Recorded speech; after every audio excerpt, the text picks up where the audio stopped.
নমস্কাৰ। আজিৰ এই অনুষ্ঠানত উপস্থিত থকা সন্মানীয় সুধীবৃন্দ, আজিৰ এই অনুষ্ঠানটোত উপস্থিত থাকিবলৈ পাই মই অতি গৌৰৱান্বিত হৈছোঁ। মোৰ ভাতৃপ্ৰতিম কবি বন্ধু দ্বিজেন কুমাৰ দাসে পৰহি ফোনত কৈছিল এই অনুষ্ঠানটো মুকলি কৰাৰ কথা, বয়োজ্যেষ্ঠসকলৰ এই আলোচনাৰ অনুষ্ঠান। তেতিয়া তেওঁ অকণমান ধেমালি কৰি কৈছিল যে মই বয়োজ্যেষ্ঠ হলো নেকি বাৰু, ইয়াত চাগে আটাইতকৈ কম বয়সৰ বয়া হল নেকি, কিন্তু মোক অনুষ্ঠানটো মুকলি কৰিবলৈ গলে মইতো ধেমালি কৰি কৈছিলো কথাটো। কিন্তু তেতিয়া তেওঁ কৈছিল যে আমি বয়োজ্যেষ্ঠসকলৰ কথা শুনিব লাগিব।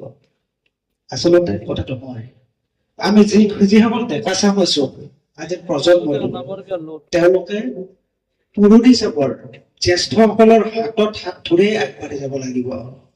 গতিকে আজি এই অনুষ্ঠানটোত মই উপস্থিত হৈছো মূলতঃ শুনিবৰ কাৰণে, কবৰ কাৰণে নহয়। যি কি নহওক, আজি এই অনুষ্ঠানটোৰ মূল বিষয়বস্তু হৈছে তামোলপুৰ তেতিয়াৰ আৰু এতিয়াৰ। এতিয়াৰ বুলি কওঁতে মই বুজি পাইছো এতিয়াৰ অলপ অলপ অভিজ্ঞতা আছে, কাৰণ ইয়ালৈকে মই আহিবলৈ প্ৰায় 2 বছৰ হৈছে। গতিকে কিছু মই বুজি পাইছো তামোলপুৰৰ এতিয়াৰ পৰিৱেশটো। কিন্তু তেতিয়াৰ বুলি কওঁতে তেতিয়াৰ পৰাইতো মই ইয়াত নাই। তথাপি মই আৰম্ভণিতে এখন কথা কওঁ, এই যে তামোলপুৰ তেতিয়াৰ বুলি কওঁতে মোৰ মনলৈ আহিছে বিশেষকৈ আমাৰ পৃথিৱী বিখ্যাত, আমাৰ সকলোৰে মৰমৰ হিয়াৰাম জুবিন গাৰ্গৰ ইয়াত কৈশোৰ পাৰ হৈছিল। তেখেতৰ সেই উপস্থিতিয়ে তামোলপুৰক আজিও ধন্য কৰি থৈছে। বিভিন্ন মাধ্যমত এইটো আলোচনা হৈছে। গতিকে তেতিয়াৰ বুলি কওঁতে প্ৰথমতে মোৰ মনলৈ আহিছিল জুবিন গাৰ্গদেৱৰ কথা। গতিকে এই চেগতে তেখেতৰ বিদেহ আত্মাৰ মই চিৰশান্তি কামনা কৰিছো। আৰু দ্বিতীয়তে তামোলপুৰলৈ মই চাগে প্ৰথম আহিছিলো আজিৰ পৰা প্ৰায় 35 বছৰৰ আগতে মাহঁতৰ লগত। কাৰণ আমাৰ মামাহঁতৰ ঘৰ সেই ওচৰতে আছে, নাগৰিজুলিৰ ওচৰত। গতিকে মই তেতিয়া সৰু, যেতিয়া আহো ইয়ালৈকে আহি মই যিটো দেখিছিলো অলপ অলপ মনত আছে পৰিৱেশ। ৰঙিয়াৰ পৰা ইয়ালৈকে অহাৰ কোনো উপায় নাছিল। আপোনালোকে নিশ্চয় চবে জানে ৰাস্তাৰ মাজত মস্ত একটা পুখুৰী, আৰু তেতিয়া আৰু এটা পৰিৱেশ আছিল।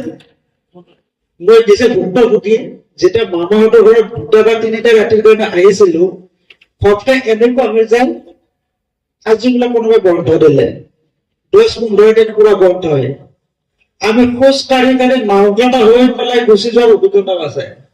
কিন্তু আজিতো সেই পৰিৱেশটো তামোলপুৰত নাই।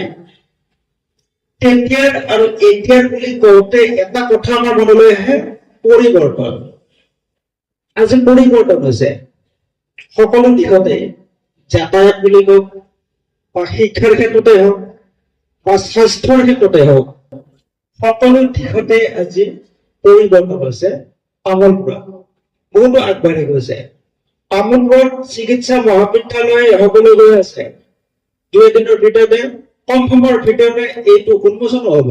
গতিকে এইটো তামোলপুৰৰ কাৰণে এটা ডাঙৰ কথা।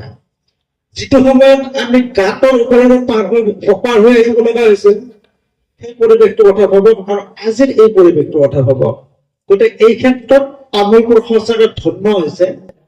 আজি আমি তামোলপুৰৰ সেই আগৰ পৰিৱেশটো সম্পৰ্কত দেখি মইতো সঠিক নাজানো, আজি মই শুনিম আমাৰ শ্ৰদ্ধেয় জ্যেষ্ঠসকলে আলোচনা কৰিব, আৰু মই সেয়া শুনি নিজেই ধন্য হম। গতিকে মই বেছি কবলৈ নাযাওঁ। এইখিনি কৈ মই মোৰ চমু বক্তব্য সামৰণি মাৰিছো আৰু এই অনুষ্ঠানটো মুকলি হোৱা বুলি ঘোষণা কৰিছো। ধন্যবাদ।